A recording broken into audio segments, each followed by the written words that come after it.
السلام عليكم ورحمة الله وبركاته. كنت مسيحية وأبهرني في الإسلام. هنكمل في فيديوهاتي. كنت مسيحية سابقة والآن مسلمة ولله الحمد من 26 سنة، وأبهرني في الإسلام حاجات كتيرة قوي هناخدهم فيديو فيديو. بس قبل ما أبدأ الفيديو حابة أطمنكم عليا، الحمد لله أنا أحسن بكتير. عملت الرنين المغناطيسي والحمد لله الحصوة اللي كانت سد القناة المرارية اتحركت من مكانها وما بقتش سادة القناة المرارية. ولكن في دكاترة بتنصح بان انا اعمل العملية، وفي دكاترة شايفة ان انا امشي على نظام غذائي. فهنشوف الموضوع ده واكيد هوافيكم بالتطورات وايه اللي وصلنا له، والحمد لله انا ملتزمة بالنظام الغذائي المسموح بيه، اللي هو بطاطساية مسلوقة او رز مسلوق لحد يعني ما نشوف ايه اخرتها. وباخد يعني بقيت يوميا بضرب بنجر في الخلاط بمعلقة عسل نحل، وحتى باخده معايا في مج حراري كده الشغل عشان حاجة تقويني شوية، لان انا حاسة ان انا مرهقة قوي بسبب قلة الاكل. بس احسن بكتير الحمد لله، والوجع اللي كان موجود ما بقاش، يعني فكرة ان انا مش موجوعة دي انا تمام. نبدأ بقى الحلقة عشان انا طولت عليكم قوي. نبدأ الحلقة. ابهرني في الاسلام التوبة. ليه التوبة؟ لأن إحنا بني آدمين وعلى طول بنغلط، أخطائنا كتير، بني آدمين. بس ماذا بعد الخطيئة؟ غلطنا، إيه اللي هيحصل؟ أبهرني في الإسلام بقى فكرة التوبة، إن إحنا بنغلط، ولكن باب التوبة مفتوح لينا في أي وقت، في أي مكان، في أي حتة، على أي شكل. رحمة ربنا سبحانه وتعالى في الآية: بسم الله الرحمن الرحيم، قل يا عبادي الذين أسرفوا على أنفسهم لا تقنطوا من رحمة الله. رحمة ربنا كبيرة قوي. ربنا سبحانه وتعالى بيطمنا إنك مهما غلطت باب التوبة مفتوح في أي وقت وفي أي مكان وفي أي زمان وفي أي حتة وعلى أي شكل. غلطت؟ ها، عندك استعداد تتوب؟ باب التوبة مفتوح. أهم حاجة عشان تتوب هما 3 حاجات: تتوب، وتستغفر، وت... وتندم على اللي انت عملته، وتوعد ربنا سبحانه وتعالى، او اللي هو تبقى مقرر ان انت مش هترجع للغلط اللي انت عملته ده تاني. بس خلاص، توبتك اتقبلت، باب التوبة مفتوح.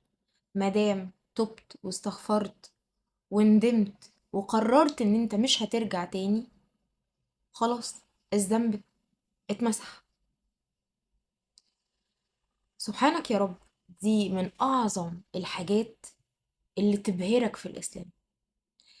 فكرة ان انت تبقى مطمن ان انت مهما غلطت ربنا سبحانه وتعالى رحيم وهيغفر لك. فكرة ان انت مش محتاج وسايط عشان خاطر تقر قدامهم اللي انت قلته او اللي انت عملته او اللي انت غلطت فيه. انت مش محتاج تقوله، مش محتاج تفضح نفسك. ربنا ستار، وربنا غفور، وربنا رحيم. التوبة مفتوحة ببنها في اي وقت. توب واستغفر وبس. رجعت للغلط، هل الباب اتقفل؟ لا. لو رجعت للغلط 100 مرة مش معنى ان انت باب التوبة مفتوح فانت تكرره.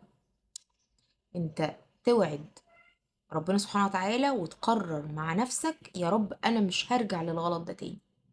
بس انت انسان، بني ادم، بتغلط. هل باب التوبة اتقفل عشان انت قررت الغلط؟ لا، باب التوبة مفتوح. لو قررته مليون مرة بس غصب عنك، مش بمزاجك، متبقاش عارف ان هو غلط تعمله غصب عنك، ايا كانت الظروف بقى، هو غلط وانت وقعت فيه. توب، اندم، ازعل من نفسك ان انت عملت الغلط ده.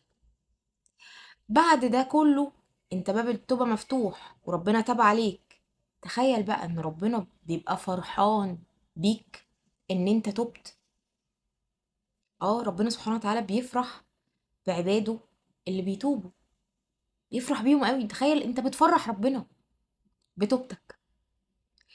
فكرة بقى الامان في التوبة، وان ذنوبك بتتغفر، وان ربنا بيرحمك وبيغفر لك وبيحبك وبيفرح بيك، دي من الحاجات المبهرة جدا في الإسلام، جدا.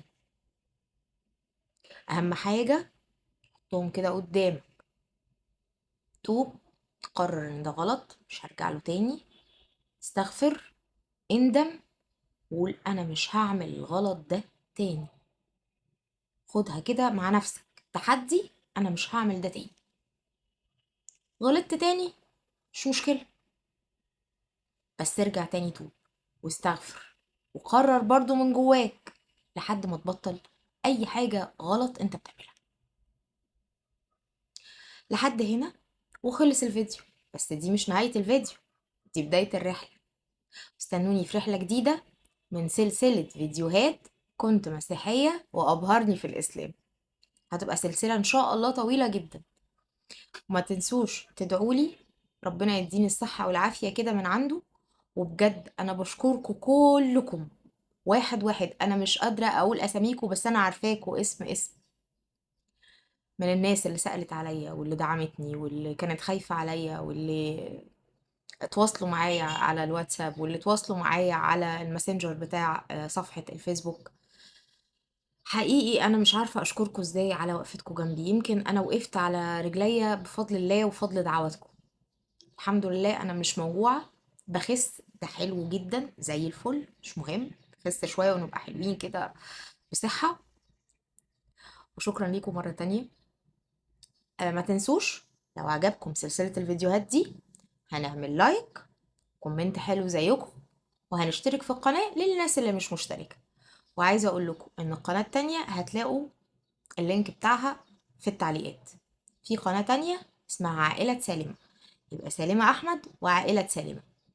وهيبقى في قناة تالتة قريب اول الشهر ان شاء الله، دي لحبايبنا الاطفال، هتعرفوها اول ما تتعمل ان شاء الله. دول للاطفال. اشوفكم على خير الفيديو الجديد في رحلة جديدة.